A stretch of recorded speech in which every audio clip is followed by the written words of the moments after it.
Hello, everyone. Welcome back to yet another political episode. So, it is the 31st. Happy Halloween. I'm going to say it. We might as well enjoy Halloween because the next couple days will be, of course, more, in this case, very tense, in other words.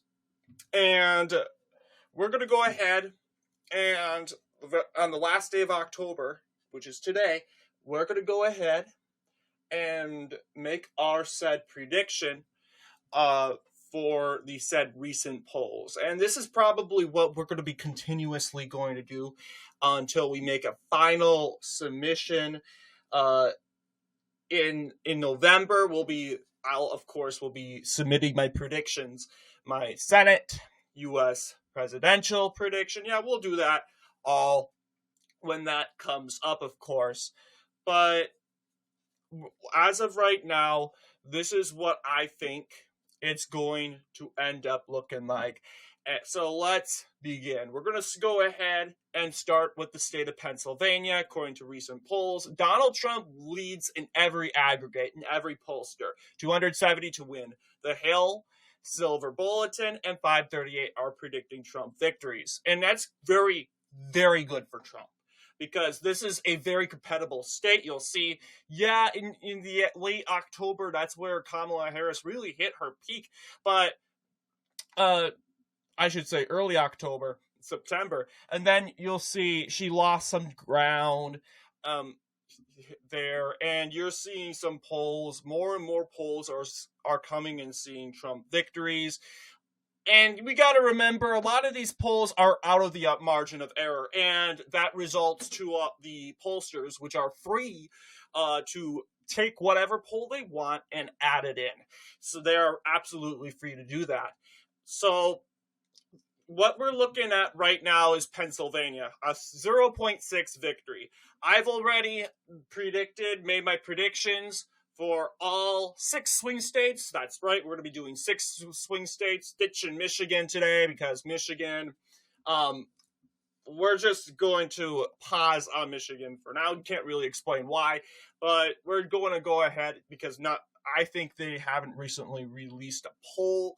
But yes, we're going to go ahead and take a look at Pennsylvania. So Pennsylvania, Donald Trump's going to win the state by 49.2. Here you'll see he is carrying the bellwether counties of Erie County and Northampton County, and those counties are pretty much the counties that will display, hey, is this a winnable race altogether? The chances of Donald Trump winning these counties are very high. Like, these counties very, very rarely vote against the other. They barely split against each other. They vote. They voted the same together since 1992, and they vote for the winner of the state. And it's usually if the country is in a chaotic state like right now, they'll vote for the opposite party in charge. So that's the theory here, and it looks like the Cook Political Report is predicting the same thing. So we're going to go ahead and register Pennsylvania. Nothing changes, of course, and in fact, nothing really changed throughout this whole race. I mean, Donald Trump led in Pennsylvania by 4 points at one point, and that is where we had Bucks County. We gave Bucks County to Donald Trump, and we gave Dauphin County to Donald Trump too. But I actually had made a lot of not that really confident with Dauphin County, but to be honest, I do think that, you know what, it's possible Dauphin County can go for Trump, but just keep in mind it's plus 9 for Biden. But yes, it is compatible. Sure, Republicans have won it. They won it in the 2020 treasurer, state auditor election. I can never guess. But I want to believe it was the treasurer election or something I think it was the auditor. Yeah, the state auditor race. We ended up winning that county, as well as Bucks and Center County. But I think we carried center, but yes. But this is what it's looking like right now.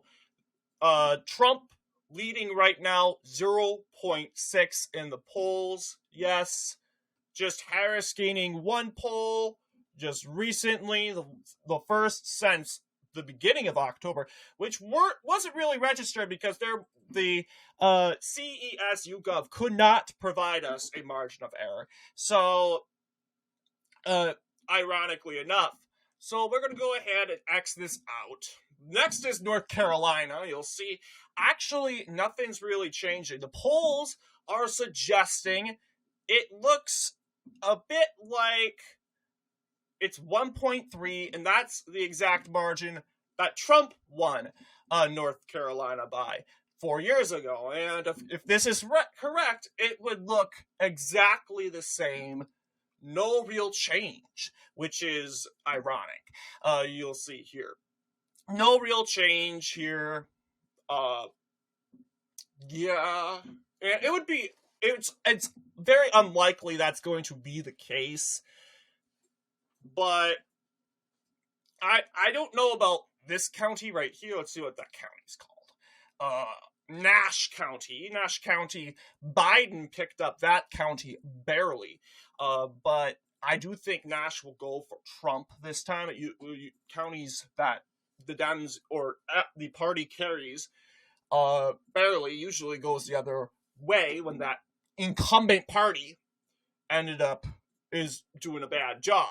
So that's kind of what I'm thinking how it will go, but of course we'll give the Raleigh area. But yes, this is what it looks like.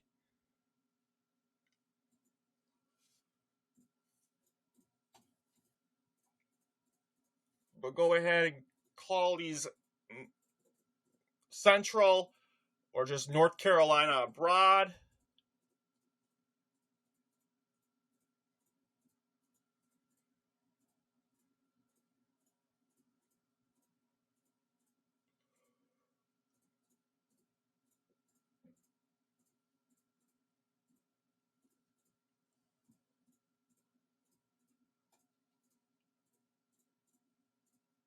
But yes, this is sort of what this Cook political report is saying it's going to look like according to recent polls, for the most part. But yes, North Carolina's done. No real demographic change. Looks the same. No real difference. But Georgia, you'll see, Trump is winning by 1.8. And we're almost to 2 point. And it's pretty safe to say that Donald Trump's gonna win Georgia. And if he's going to win Georgia, it's pretty safe to say he's gonna win North Carolina. North Carolina and Georgia are unpredictable for the most part. They are both leaning in the same political position. But then again, North Carolina does not have a much controlling demographic of African Americans than North Carolina.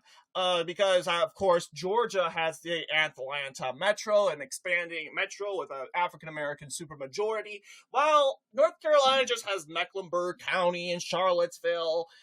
There's Raleigh up there, but not that populated. The African-American vote spread it out a little, but of course, the African-American vote is impacted in this big area right here in Atlanta.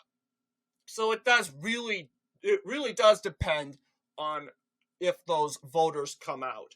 So we're going to go ahead and basically call, nothing really changes, of course, and it hasn't really.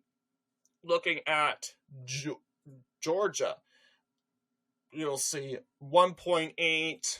I don't know if I clicked on North Carolina, but yes, a 1.3 currently.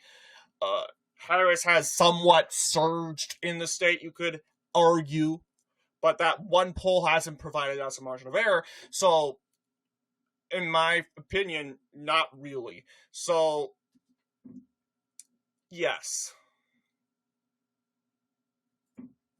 But yeah, we're going to take a look at Georgia. Georgia, the Atlas. Internal.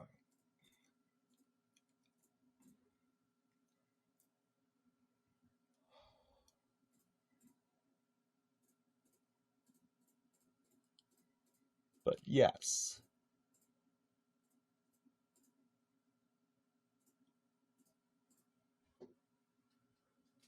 But yeah, we'll give Baldwin County to Trump. He's going to flip that. Likely.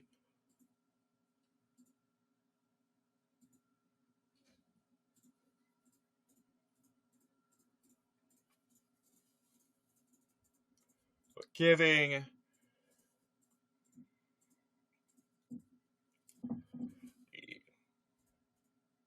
big counties, and not even big counties, but a whole bucket of counties for Donald Trump. It's a lot.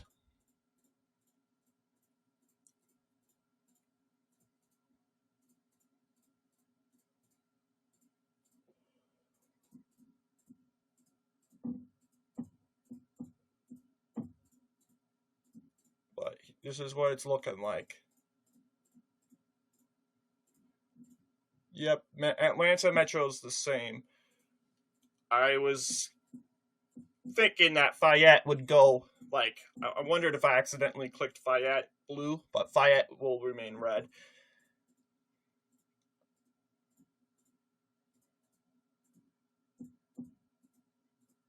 Okay, so this is what it's looking like. This is what polls are saying. Difference between 2020, Washington and Baldwin counties, swing counties. They're not bellwether counties, seeing that the counties didn't vote for Clinton in 20.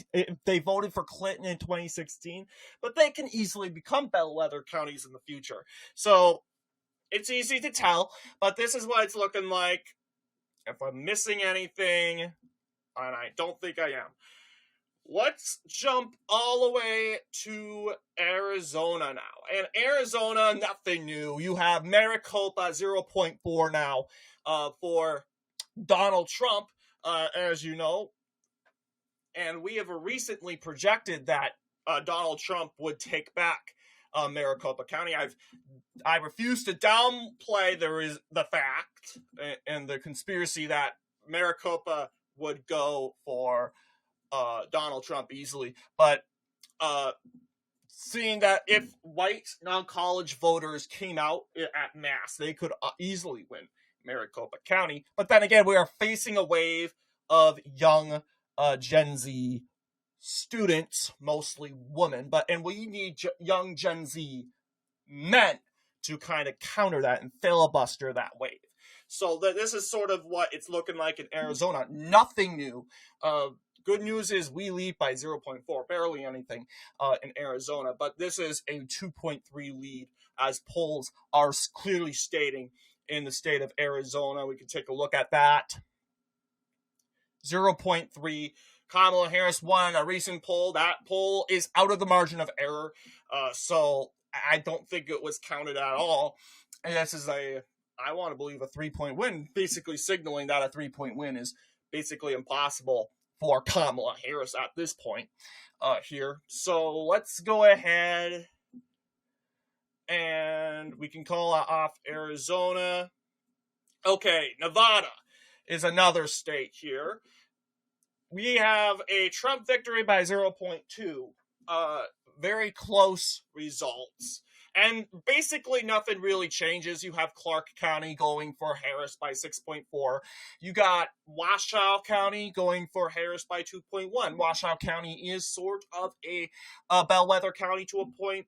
However, Republicans can win without it.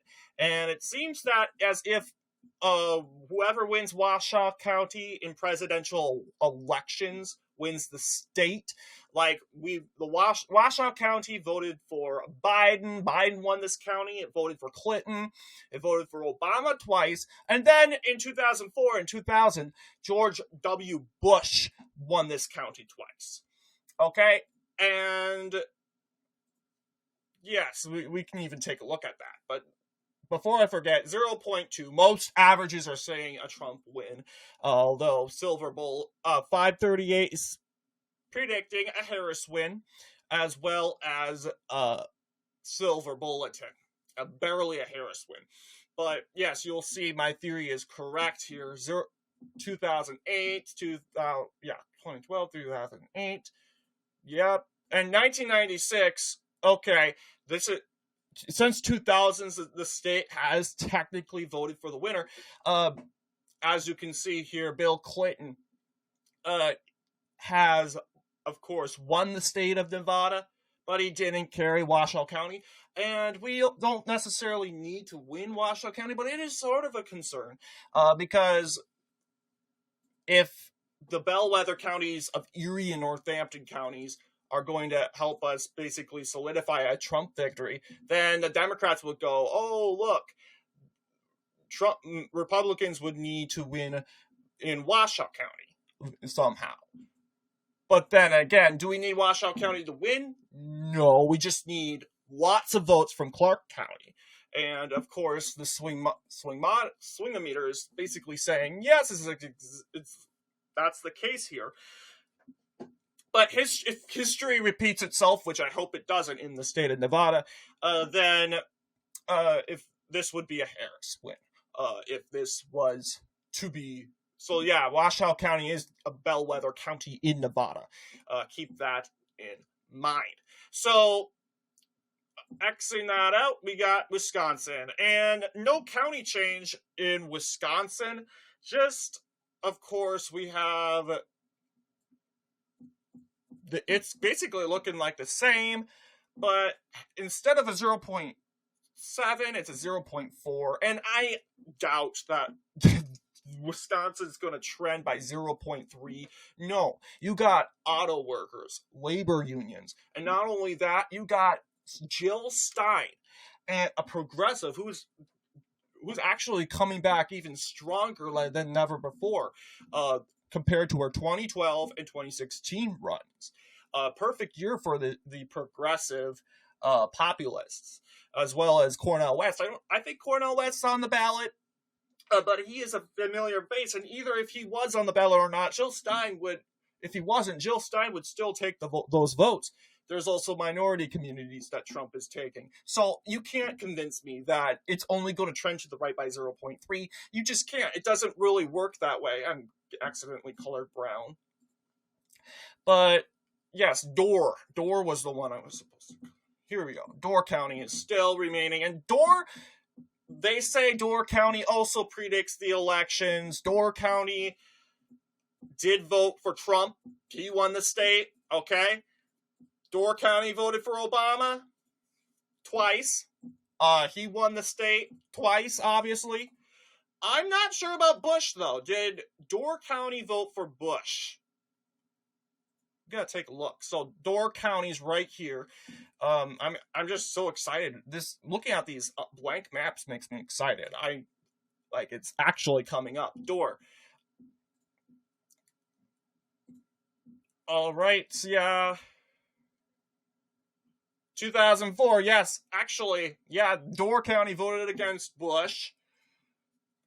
It voted for Bush, but Bush couldn't win the state. He almost did, though. Same deal in 2004. And so, yeah, it's a bellwether county since 2008. Obviously, I think we can win the state without the county. But like these county myths, it's a strategy, but it's not always good news for Republicans. So this is what our predictions looking like. 84 counties for Kamala Harris, 346 counties for Trump. What do you guys think of our prediction today? Let me know down below. And as always, I'll see you all in the next political episode.